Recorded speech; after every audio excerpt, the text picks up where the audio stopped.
Hey everyone, it's Allie here from alliesblog.ca. So today is Tuesday, so that means I have the YouTubers Nail Art Weekly stamping collabs. This week the host is Lash Penny 21 Nails and the theme is Hello Spring. So we're going to be doing a spring mini for this week's collab. So I'll have everyone's pictures at the very end of the video and I will have their links down in the description box. So be sure to check everyone out. So I'm going to share with you what I'm going to be using in this design. So let's get started. So first off, I have Lily Pad Lacquer.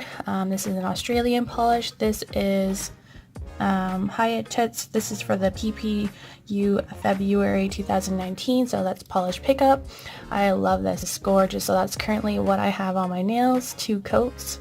Really pretty. Like, look at that. So that's my base.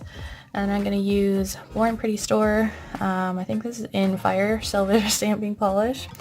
I think I'm going to use Hit the Bottle, and this is Peacock Shimmer.